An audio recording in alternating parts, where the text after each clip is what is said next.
Hello, dear viewer. Are you a racist? Do you like racing? Have you ever seen a movie about racing? I have, and that got me thinking.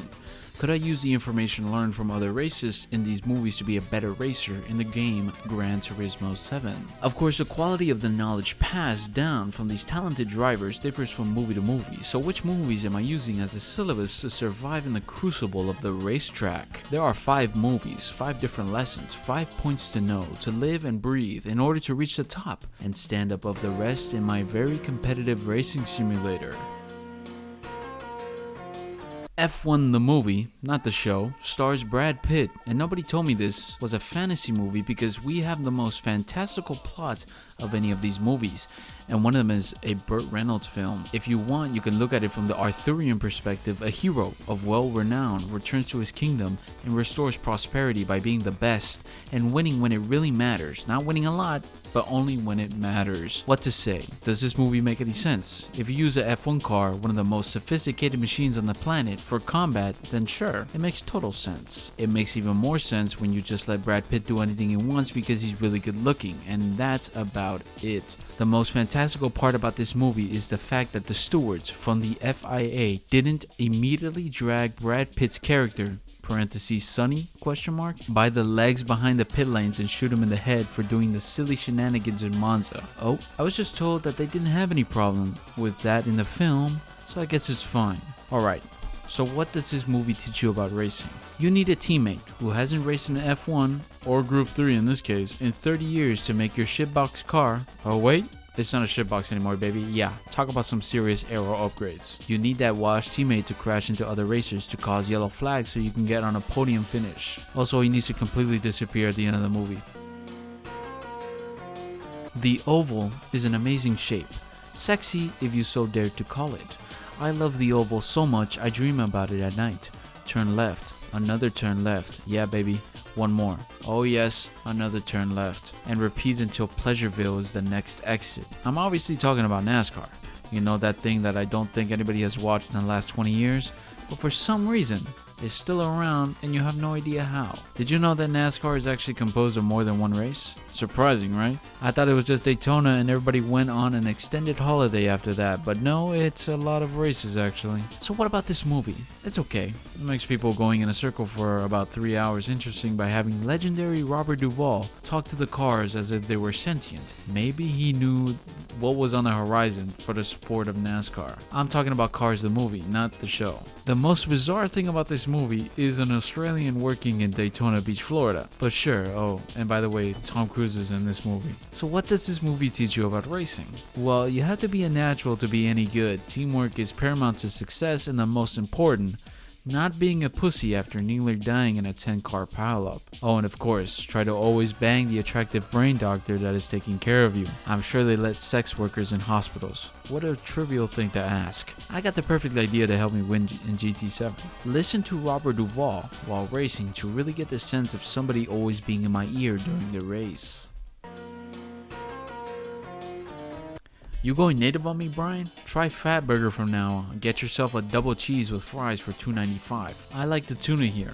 Bullshit, no one likes the tuna here. What did you put in that sandwich? Relax, don't push it. You embarrass me. Nice crib, Sergeant. It's a lot nicer than the last place you confiscated, ain't it? Eddie Fisher built this house for Elizabeth Taylor in the 50s. Regular or decaf, Sarge?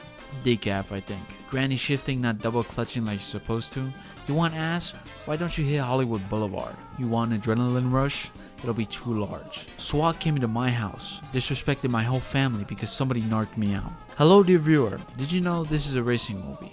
Well, in reality it's not, but it does have illegal and legal drag racing. It's also a movie that is very special to me because I've seen it an innumerable amount of times, both in English and Spanish. It's a very interesting movie because it is trying very hard to be unique, but the story has been done before. It has an amazing original soundtrack, but the third act is rush. The character designs and car designs are very good, but these characters don't really have any chance to flex their designs. An odd movie that teeters between good and bad. But what does it teach me about racing? That winning is winning. In the famous words of Dominic Toretto, when you could actually understand him because he wasn't talking like he was holding in a monster log in his colon. Another important thing is that while racing, you get yourself a soundtrack that makes you lose focus because of how good it is, and you go into the wall at 140 miles per hour. Can I interest you in a brand new Ford vehicle? If you wanted a new Ford 15 years ago, you'd have a lot of options, or at least more options than you got now. You want a Ford? You want an F-150 or a Mustang? Corporate stoogery aside, or I guess corporate stoogery in focus, Ford v Ferrari, good movie, bad movie, decent movie, change your life movie, make you want to buy a Ford because you obviously can't afford a Ferrari movie? It's a good movie. Emotionally enough to make me want to buy a Ford? I don't think so. What's that? Check my driveway? Oh, I just remembered, dear viewer. I own a Ford. So you must now know that I am in fact a loser. Do you like taking pride in the fact that a super corporation with basically infinite resources was able to beat the small Italian manufacturer that will maybe put out a car if lunch doesn't run for too long? What's for lunch? I'm glad you asked. Some Sicilian fried rice balls filled with ragu and mozzarella or whatever the fuck. Do I sound Italian to you? My lunch is a sandwich. Anyway, what does this movie say about the fine art of racing? That the perfect lap is out there, meaning you better get used to going around the same track 5,000 times in order to shave off 0.3 of a second for your personal best. Why is this movie here? What are we doing talking about this movie? Wait a minute, is that Dean Martin? Huh. Look, if I'm gonna say anything about this movie, is that Jackie Chan? Wow. I wonder if this is Jackie Chan's first appearance in a Western film. Back to what I was talking about. What was I talking about? Oh yeah, the movie. Look, this movie is, well, how do I put this nicely? Is that Roger Moore? Playing Roger Moore? Damn. It's like picking random actors and putting them in this random ass movie about a real life event. If we're being real, that Lamborghini Countach is not making it across the country in 36 hours. It is going to break down. However, if we're being really real here, I would 100% fold at the showing of a little cleavage trick. I'm gonna admit it, I like pretty women. Unbelievable. The rest of this movie is pretty shit ass, not gonna lie. But what does this teach us about women? I mean racing. Why do we do this? For the hell of it. Why am I doing this? Because I like racing. Because nothing beats the feeling of overtaking someone and beating them to the finish line. So we've been to school, but what are the results? How do we do after learning these life lessons that will surely make us a billionaire by 25? Well, pretty good actually. I raced 8 different times on 4 different tracks, and I got first place on 2 of the 4 tracks. Not bad for a guy who doesn't even drive his car in real life. However, did I apply these lessons in the races? In race 1, 2, and 3, I had a Dodge Viper teammate in which I did my utmost to help because of the lessons from Days of Thunder and the F1, the movie, not the show. However, to my dismay and to the relief of the stewards, I couldn't use my car for combat, Mad Max style, and start crashing into distance markers, pedestrians, and other knickknacks on the track because there is no safety car in the 5-lap race, and because there is no debris that comes off your car in this game, also because it's stupid and I will lose a ridiculous amount of time doing that. So what did I do to help my teammates? Nothing. However, I have been referred to in the past as an empath, and I was able to sense that in my 3rd race, the other Dodge Viper that was in the race, who was not at all associated with me in any way, was going to win. As such, that was a big dub for the boys and girls back in Detroit or Mexico City, wherever the Chrysler determined they could make the most money making these cars. Hold on, wait. Huh? You're kidding me, right? Let me make a correction. Wherever Chrysler thought it was a good idea making the car because they no longer make the Dodge Viper. In that very same race, I had a brutal battle for 5th place. Yes, I know. I eventually got 6th because I forgot to change my tire compound and got a minute penalty, which in the racing terminology is like a century and a half. But I did make the Dodge brothers, who are dead, proud in the fact that the Viper had won Monza in Group 3 in my 2nd race. This was another race in which I had an imaginary teammate, but he unfortunately exploded and I never saw him again. And keep the pole positions rolling because my first race after going to racing school was a P2 result, after 2nd place was blown up by a Tomahawk cruise missile that somehow made its way to the track.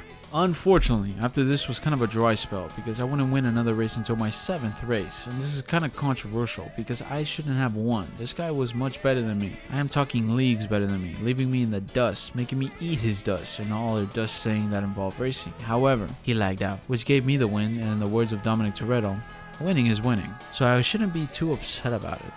In race 4, while listening to BT, the composer of the soundtrack for Fast and the Furious, I had lost a position and got 3rd. I would have gotten 1st, but I choked on the most important turn on the last lap and then caught another minute penalty because I'm stupid and forgot to change my tire compound again.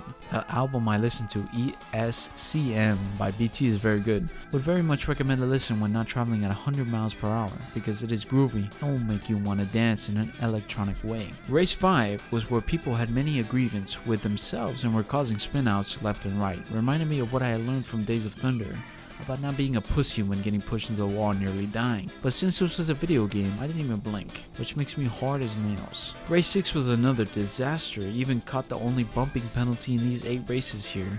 I tried following the advice of Ford v Ferrari about finding the perfect lap, but I'm low-key kinda garbage, and I'm not in fact Ken Miles on this track, so that was proving a little bit difficult.